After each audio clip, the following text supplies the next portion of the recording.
Hi, this is a response video made to one made by Michael BSOG. It's entirely political, so if you don't want to hear about that, there's no gaming content, you can skip it. But I do want to talk a little bit about what he said in his video. I'll preface by saying that I support Michael's right to make the factually inaccurate claims that he presented in his video, as well as the subjective statements with which I disagree. Michael quotes the Legislative Council's digest of California SB 179, not the actual text of the law when referring to an applicant being required to mark his or her gender. The actual legislation contains no such discrepancy. In reference to a separate law, California SB 219, long-term care facilities, rights of residents, Michael claims that aside from a call to action, words cannot cause harm.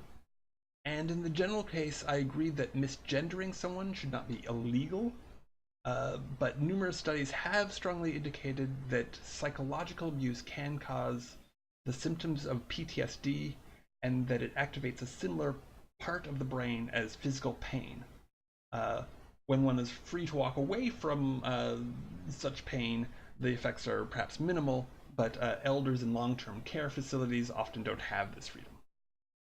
Next, let's discuss the assertion that there's no gender continuum. A small percentage of the population is born physically intersexed. That's a fact.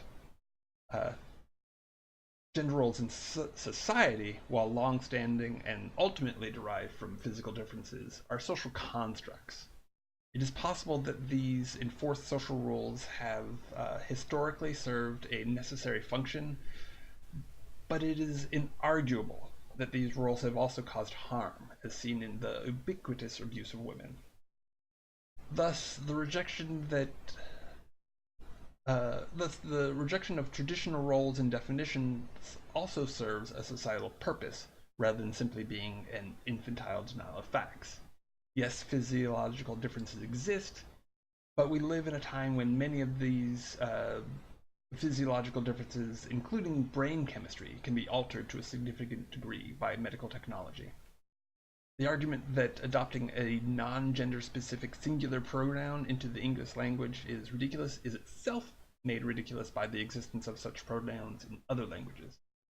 Both the Austronesian languages, for example, Malay and Tagalog, and the Finno-Ugric languages, for example, Estonian, Finnish, and Hungarian, allow one to concisely refer to an individual without referencing their gender. In fact, most of these languages require an additional suffix in order to specify a gender. It is inherent to the nature of language that it changes over time, so the introduction of a new pronoun would hardly be an unprecedented development. And the singular they has been in consistent use in the English language since the 1300s, late 1300s. The assertion that so-called SJWs want to make communication so difficult that nobody bothers is beyond absurd.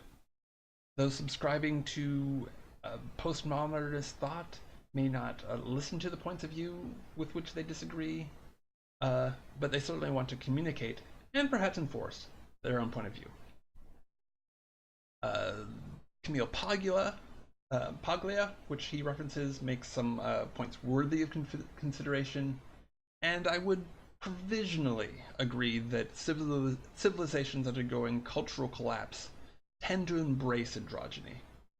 But that should not be taken to imply that in the modern age rejecting said androgyny will prevent imminent collapse. The more reasonable interpretation is that orthodox social constructs undergo re-examination when overall societal dysfunction becomes obvious. Thanks.